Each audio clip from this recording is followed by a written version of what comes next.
stop this conversation. Good morning, guys. Welcome back again to the video, and today we're beginning a new series. This time we're going to be tackling kanji. So this series will be quite long because there are around 2,200 kanji to learn for N1 to pass the N1 test. But just to pass the N5, I think it's around 80. Then N4, I think it's on 60. Then N3, is it 200 to 400 around there? But it's better just do everything at 2,200 so that you're ready. Also for the N5, need around 800 words, Japanese words, which I think you can get through. So I think it's just better to go the long way to approach this like you're studying for the N1 test, because now if you are able to master the 2,200 kanji, you should be able to read most of the Japanese tests, because now I think I've mastered the hiragana, katakana to a good level. So now it's just a kanji. Then the reading part will be I'll be really good in the reading aspect of kanji. So that's what I'm looking forward to. So it's been quite a journey. It'll be a long. I think it's one of my longest series of videos, because it took me, I think, almost a year to get out the kanji. So now I'm coming to realize that Japanese is quite hard compared to other languages. Even I was looking at Duolingo. If you look at the course curriculum for something like Spanish or Germany, you can't compare with the Japanese. But that's awesome, because if I'm able to master Japanese, not even if, once I'm able to master Japanese language, this other language will be quite easy, because they're not so much to them as compared to this Japanese. I think in general Asian languages are quite extensive. So without further ado, let's get started. So today will be the first video in this series. Yes. Kanji? Click here to get a free ebook and study along with this lesson. As usual, with my coffee.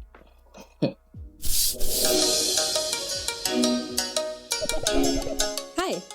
Welcome to the Japanese Kanji video series. My name is Alicia, and I'm joined by...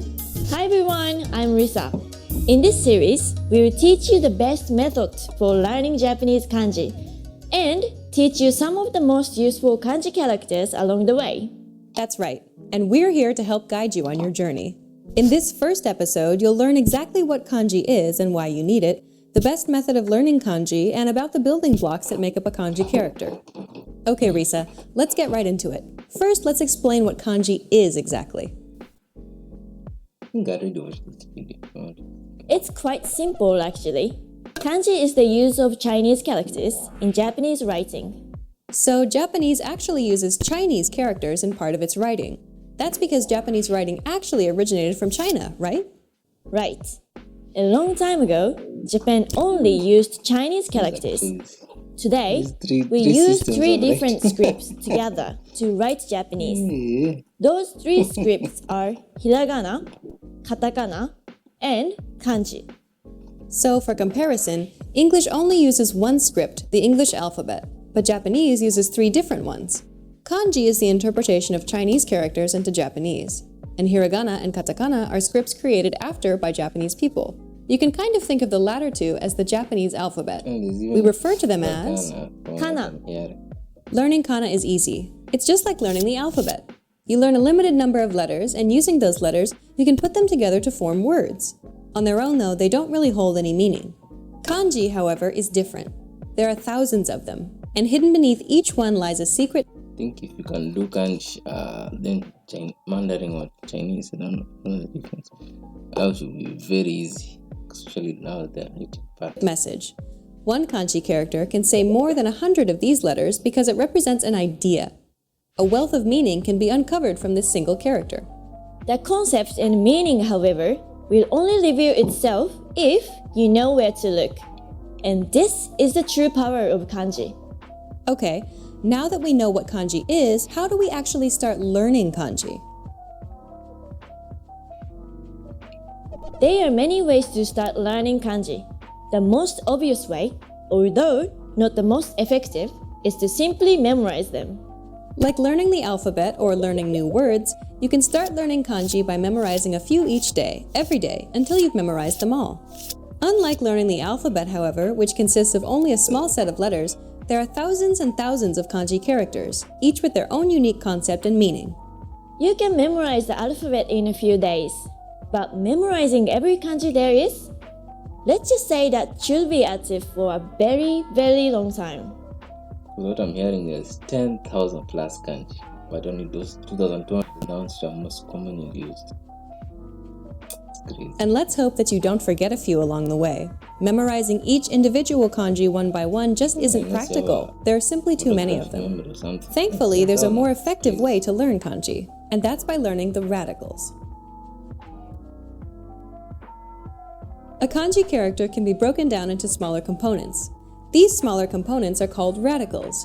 You can think of radicals simply as the building blocks of kanji. Every kanji character has at least one radical. Sometimes the radical itself can be a kanji on its own, and several radicals put together could be another kanji. By learning radicals, the building blocks of kanji, you can understand the general meaning of kanji characters you've yet to learn. Instead of learning individual kanji characters one at a time, we essentially learn the building blocks instead. You only have to learn a few radicals to be able to read some of the most common kanji characters out there. In this series, we'll teach you 10 useful radicals that'll get you started learning kanji quickly and easily. We've covered quite a lot of things already, so why don't we wrap up the first lesson and recap on what we've learned. In this lesson, you learned that kanji is the interpretation of Chinese characters into Japanese writing. Kanji are characters that represent an idea, and therefore contain a wealth of meaning. And the quickest and most effective way to learn kanji is by watching this series at JapanesePod101.com, where we teach the building blocks of kanji, radicals. In the next lesson, we'll teach you one of the most common, useful, and basic radicals used in kanji, the person radical. See you in the next lesson. Bye! Bye! There's also the Heisig game method. I downloaded it over the weekend. So I think has all the 2,200 characters. The Heisig is quite comprehensive. So I think this is also another approach one can use. Because now it works on stories. You see, like here, but now you start with 1, 2, 3, 4, all the way to, I think it's quite many lessons, and then they all build on each other. I think I like this Heisig method. Makes a lot of sense.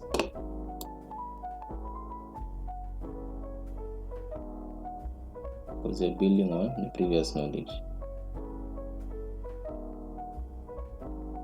So I think this is one of those things I will look at it. But first, let me see about Japanese poets. Trying to learn kanji. See if it's comprehensive or not. If it's lacking depth, then I think I'll go to other resources. Yeah. Kanji? Click here to get a free ebook and study along with this lesson. Hi everyone, welcome to the Japanese Kanji video series. In this lesson, you'll learn your very first radical, the person radical. Take a look at these kanji characters. Can you guess what they mean? By the end of this lesson, you'll be able to grasp the meaning behind these kanji characters. In the previous lesson, we learned that kanji characters are made up of radicals, the building blocks of kanji. These radicals give us tremendous clues to the meaning behind kanji characters. Can you identify the common element in all of these kanji characters? It's this part here. This particular radical is called Ninben. It's otherwise known as the person radical, and it's used in some of the most common of all kanji characters. Let's take a look at it in more detail. On its own, the person radical looks like this. We mentioned before that some radicals can be kanji on their own. This radical is one such example. The meaning behind this particular kanji is human or person. When this radical appears as a part of another kanji, like in these examples, the appearance changes slightly. When it's a component like this, it adds the meaning of human or person to the entire kanji character. If you can identify a radical in a kanji character, there's a good chance that you can guess the meaning of the character itself. The first kanji has the person radical, paired with this second character. This second character is also a common radical and kanji in itself. It's the character for tree. When paired together, a person leaning on a tree means that they're resting. So this kanji character means to rest. The second kanji has the person radical paired with this character. It's identical to the tree character from before, except with this small horizontal line at the bottom. The meaning of this character is root or trunk. When paired together, the root or trunk of a person refers to their body. So this kanji means body. The last kanji has the person radical paired with the character for word. Human and word paired together means trust or faith. Can you see how we can determine the meaning of each kanji character by identifying the radicals in them? By following this process, we can deduce the meaning of kanji characters we've yet to learn. And the more radicals you learn, the easier it will be to learn even more kanji. The person radical most commonly occurs in the left position, as can be seen in these examples. This will be the position you'll most likely encounter it in. Sometimes though, you may find it in the top of a kanji character. This position is known as the crown position, as can be seen in some of these examples. However, this is less common. Just remember the left and crown positions and you'll be able to identify the person radical. Okay, now let's learn how to write this radical. Learning the stroke order of radicals is important because it's designed to help you flow from one character to the next. Knowing how to write a radical demonstrates understanding of the components that make up a kanji character. While it may not seem important at first, particularly for basic kanji characters, learning the proper stroke order is important down the line when you learn more difficult kanji. Some kanji characters are written in many strokes, and they can get very complex, so unless you're writing it in the correct order, the end result may be unreadable. Therefore, it's important for you to know how to write each kanji character in the correct order.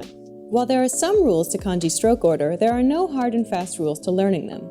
The more radicals you learn how to write, the easier and more intuitive it will become to write whole kanji characters. Now let's take a look at the stroke order of the person radical. The person radical is very simple. There are only 2 strokes. When the radical is on its own, it looks like this. The first stroke starts from the upper center and then curves down to the bottom left. The second stroke starts a tiny bit below the first stroke and goes directly to the bottom right. When this radical is a part of another kanji, it usually takes on the left position and the appearance is distorted a little. The first stroke goes from right to left at the top, and the second stroke attaches to the center of the first stroke and goes all the way down. When the radical takes the crown position, it's written in much the same way. It starts from the upper center, going right to left, and then from left to right. And that's it! You're done!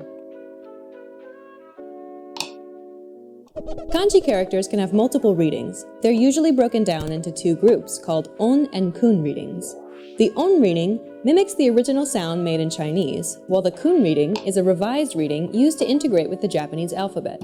The only way to determine which reading to use is mainly via the context. On readings will usually be used when multiple kanji characters are grouped together into a compound word, whereas kun readings will usually be used when it's a standalone kanji, like in the first example. In the case of the original examples, the on and kun readings of each are as follows. Hyu, yes. For the kanji meaning to rest. Tai, karada. For the body kanji, and Shin, makoto. for the trust kanji. Reading kanji may be difficult to start off with, but they'll only get easier as you learn more radicals over time. In this lesson, you learned about the person radical. The idea behind this radical is person or human. You also learned the kanji characters for person, rest, body, and trust, in which this radical appears. It's most commonly found in the left position, making it appear like this. And it's written with 2 strokes, going from right to left and then top to bottom. In the next lesson, you'll learn about another common radical used in some of the most common and basic kanji characters, the woman radical. See you in the next lesson. Bye!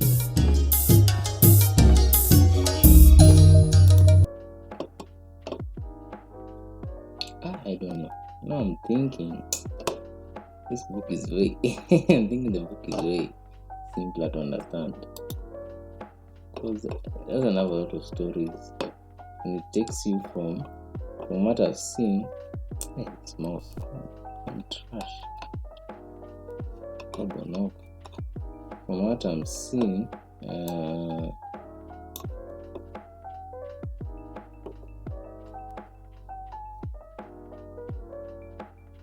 this one usually start with 1 to 10, then month, day, then the below chart.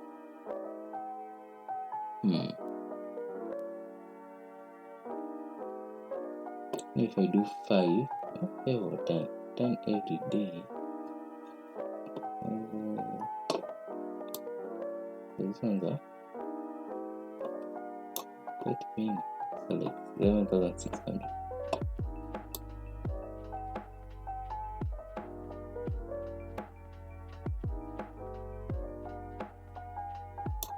2,000.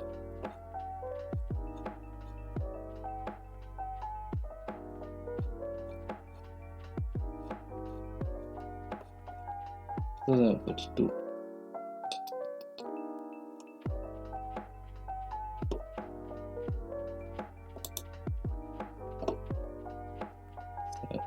Select one. Let me search for specific.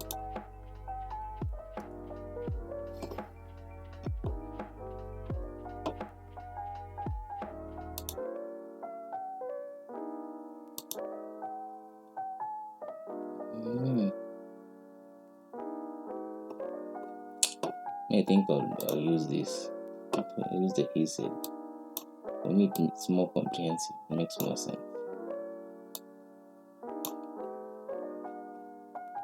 Because you should use what makes sense to you. So,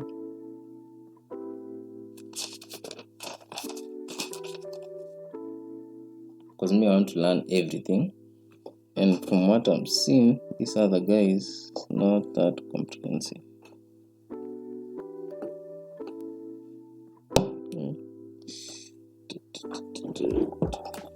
Now I have to buy another mouse. I think I should stop buying cheap mouse. All the cheap mouses I bought have failed.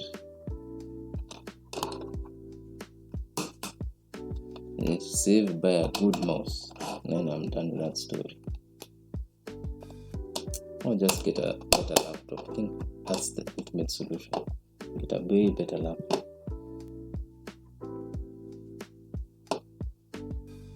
So I think I can do 1 to 10.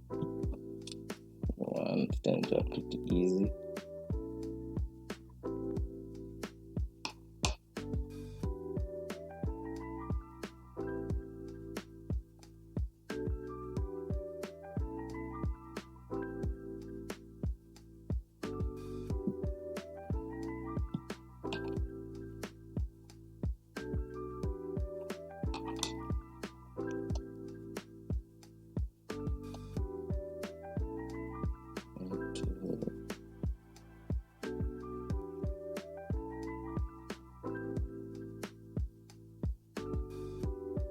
Below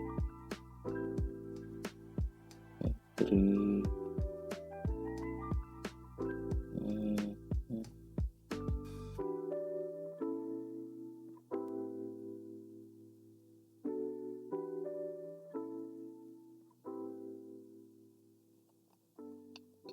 4.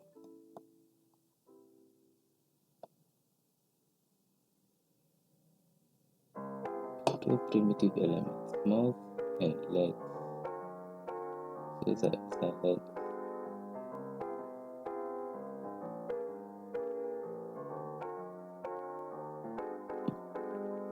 So for 4, start with stroke, then that.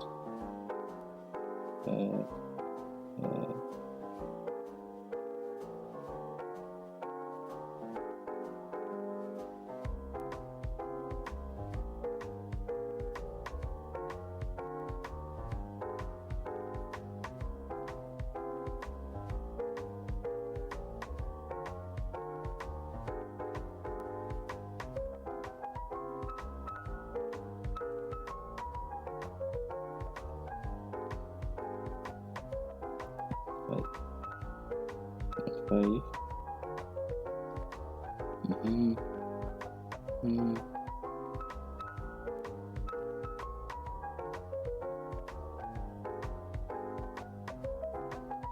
This, this.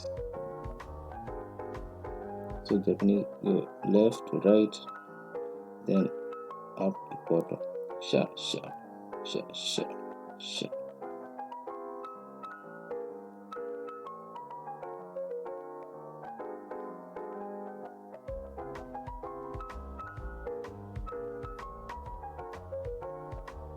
Okay, that's 5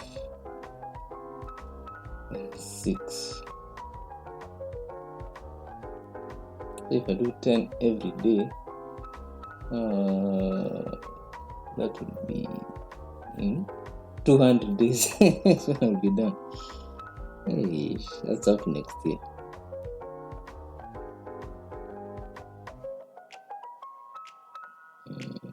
Top hat, animal legs. Oh, there's animal legs and there's human legs. Okay.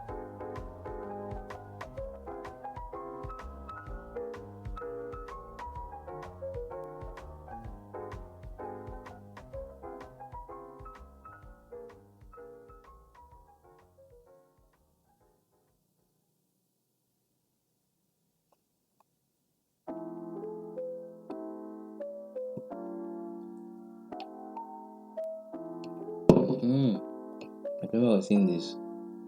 When I was watching this anime called Fire Force, which is NN no Shubatai, and I saw this symbol. I was like, this is either 7, because I've seen it somewhere. Who made 7? But this means this distinguishes 7 from the character for spoon. Okay, we start then 7, and cut across like that.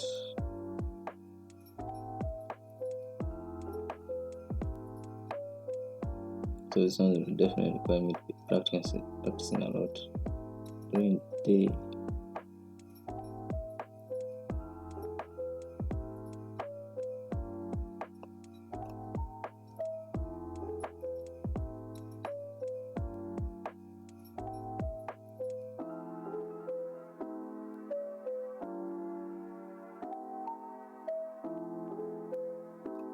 I like this one, so it makes more sense. Because this one I can confuse with ha or katakana. So this one makes more sense for me. And this one also looks like ka. Like ka for katakana. And number 9.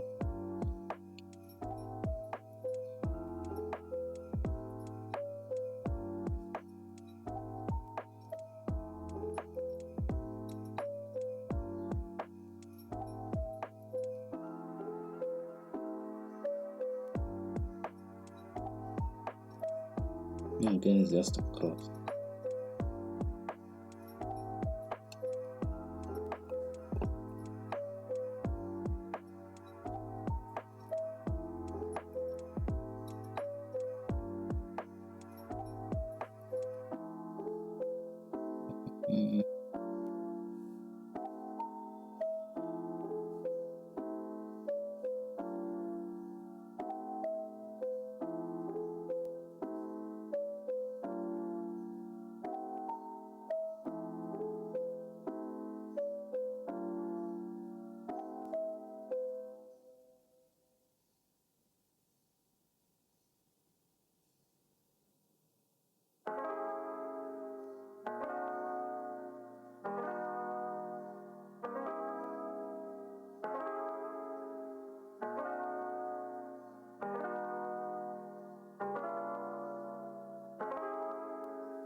Okay.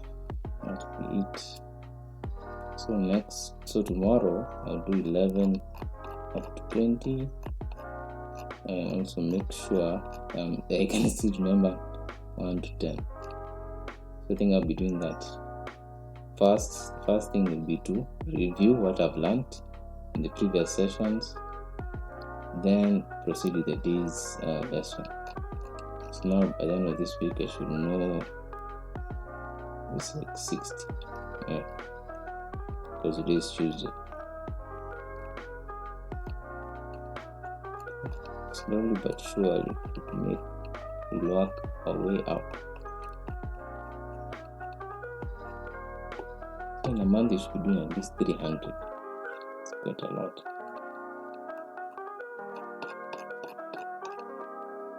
Okay, but I'm up for the challenge. So I hope you guys enjoy this type of content, and will enjoy this type of content that I'll be making when it comes to reading kanji. I want to show you my process. I think once I set up a secondary camera, you're able to see how I'm writing these words. That will be way more beneficial and accurate. I hope you guys will enjoy this content, and if you have enjoyed this video, make sure to give this video a like, subscribe if you have not yet subscribed to this channel, and also turn on the notifications to get alerts when I post videos like this. And I'll see you guys in the next video.